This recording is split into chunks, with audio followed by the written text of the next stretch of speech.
Hello scholars, how are you? This is Mr. C.L. Gautam on YouTube channel English Confluence. Scholars, today I am going to share a very important topic, that is finite, non-finite verbs and what is infinitive. So scholars, that is very important for all candidates for the viewpoint of exams.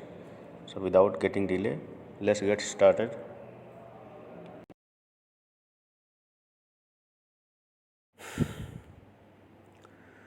Finite and non finite verbs. Scholar, सबसे पहले हम verbs के बारे में जानते हैं। A word or group of words that is used to indicate that something happens or exist, or an action verbs describes what someone or something is doing. For example, bring, happen, go, read, be, do, these are verbs. क्रिया ऐसा शब्द या वाक्यांश जो किसी घटना के घटने या किसी वस्तु के अस्तित्व में होने का अर्थ दे, जैसे bring, happen, be, go, read, do आदि, ये सब क्रियाएं होती हैं। Verbs can be divided into two groups, finite verbs and non finite verbs. Finite verbs, a verb which can change its form depending on the number and person of the subject and the tense of the verb is called a finite verbs। जिन verbs में subject के number, person एवं tense के अनुसार परिवर्तन होता है, finite verbs कहलाती है। Example, she watches television in the evening, I watched cartoon last evening, you are watching television. इसमें स्कॉलर्स आप वॉचेस 3 टाइम्स आया है और 3 टाइम्स इसका जो है चेंज हुआ है, इसमें टेंस के अकॉर्डिंग, नंबर के अकॉर्डिंग और पर्सन के according. Next, non finite verbs. Non finite verbs does not change its form depending on number and person of the subject and the tense of the verb is called non finite verbs. जिन verbs में subject के number, person एवं tense के अनुसार परिवर्तन नहीं होता, non finite verbs कहलाती हैं। एग्जाम्पल्स के लिए, I want to help you, she wanted to watch television, I like to sit. इसमें स्कॉलर्स जो अंडरलाइन दिए हुए हैं, to help, to watch, to sit, ये सभी जो है इंडिपेंडेंट है। इसका किसी सब्जेक्ट, किसी पर्सन, किसी नंबर, किसी टेंस से कोई मतलब नहीं है। और इस तरीके से जो इंडिपेंडेंट होते हैं उसे ही हम नॉन फाइनाइट वर्ब्स कहते हैं।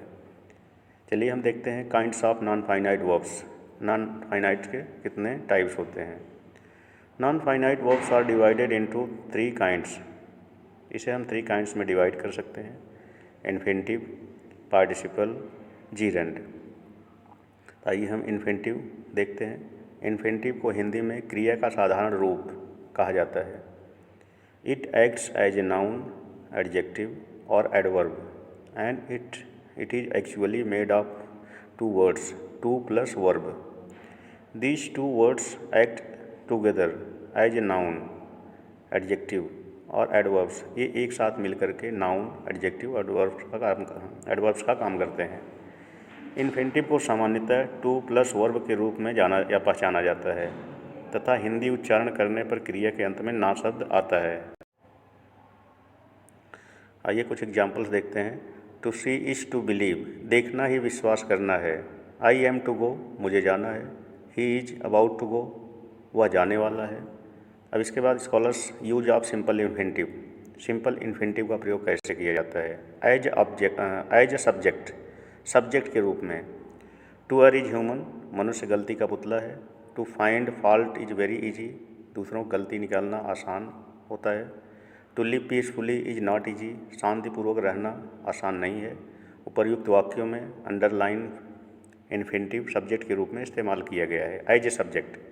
Second, as object of verb, क्रिया के ऑब्जेक्ट के रूप में इसका इस्तेमाल कैसे किया जाता है। I love to play, I want to sit, she wants to write. उपर्युक्त वाक्यों में to sit, to play, to write, ये सब क्रिया के ऑब्जेक्ट के रूप में इस्तेमाल किया गया है। Third one, as object of a preposition, इसका प्रेपोजिशन के ऑब्जेक्ट के रूप में कैसे इस्तेमाल किया जाता है। The bus is about to start, I have no choice but to go, the match has yet to finish. इसका जो है प्रेपोजिशन के ऑब्जेक्ट के रूप में इस्तेमाल किया गया है, क्योंकि ये सब जो है उपर्युक्त वाक्यों में start, to go, to finish, about, but, yet के बाद ऑब्जेक्ट ऑफ प्रेपोजिशन के रूप में प्रयोग किया गया है। Object as a complement of verb, क्रिया के पूरक के रूप में। Examples, he only wishes to be an IAS officer, her dream is to purchase the whole city, his ambition is to build a temple. उपर्युक्त वाक्यों में to be, to purchase, to build का प्रयोग वर्ब्स के complement के पूरक के रूप में किया गया है। Next, as an object of complement, object के पूरक के रूप में। I saw her go, I shall have you realize your mistake, I bade him go, let her sing. कभी कभी टू के बिना भी इन्फिनिटिव बनाया जाता है, इसे बेयर इन्फिनिटिव कहा जाता है। आई सा हिम गो, याद रखें एक्टिव वॉइस में bid, let, make, feel, watch, behold, hear, overhear, notice, observe, see, laugh etcetera के बाद टू का प्रयोग नहीं किया जाता है। कुछ एग्जाम्पल्स दिए गए हैं, जैसे I did not notice him go, I feel him touch, let him sit, I bade him to go, I observe him play, I made him laugh।